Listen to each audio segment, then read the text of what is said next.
نحن عندنا معلومات تقول أن المخابرات الخليجية كانت حاضرة في حادثة بيقار وفي حادثة ميسان والبصرة.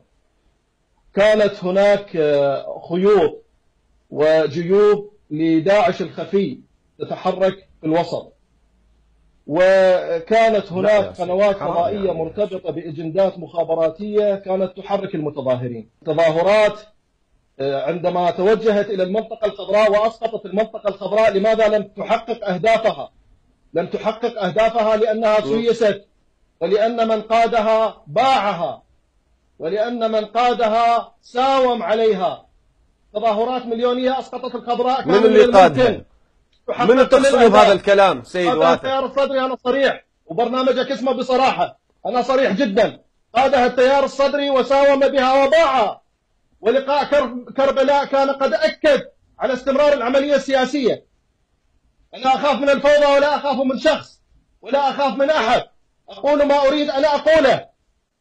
التيار الصدري إذا كان هو المسؤول عن تظاهرات البصرة والناصرية والعمارة فهو يريد أن يحدث فوضى، ونحن لا نسمح بذلك إطلاقا. أنا أؤكد وأعطيك أدلة واضحة وثابتة ولا تقبل الشك ولا تقبل النقاش. التظاهرات مليونية توجهت إلى الخضراء. كان المفروض بالتيار الصدري وعلى رأسهم السيد مقتدى الصدر كان المفروض أن يغير الواقع الفاسد كله. السيد مقتدى الصدر عندما اختلف معه المنشقون عنه توجه إليهم بقوة كبيرة جدا واعتقلهم من عوائلهم وجمعهم جميعا في النجف. لماذا لا يلقي القبض على الفاسدين؟ والسيد مقتدى الصدر شارك بالعملية السياسية منذ العام 2006 أو 2005 وإلى الآن، هو جزء مما يحدث، فكيف يثور على ما يحدث؟ اليوم اللي يتكلم عن النزاهة السيد مقتدى الصدر والتيار الصدري الذين يتكلمون عن النزاهة فعلوا ببيتي تحت إشراف علي دواي ما لم يفعله يزيد بعائلة الحسين. والله وبالله وتالله أنا نتكلم على النزيه والنزيه. والله إذا عاد التيار الصدري ستعود البطة وستعود العبوة وستعود السدة وستعود كل الجرائم التي ارتكبت في الأعوام السابقة.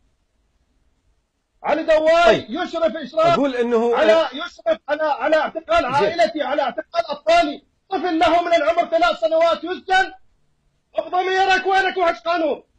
وينك وهج قانون؟ وينك وهج دولة؟ علي دواي أكبر مجرم في التاريخ. سجنوا عائلتك وسجنوا أطفالك يا واثق. سجنوا عائلتك وسجنوا أطفالك وبدون تهمة.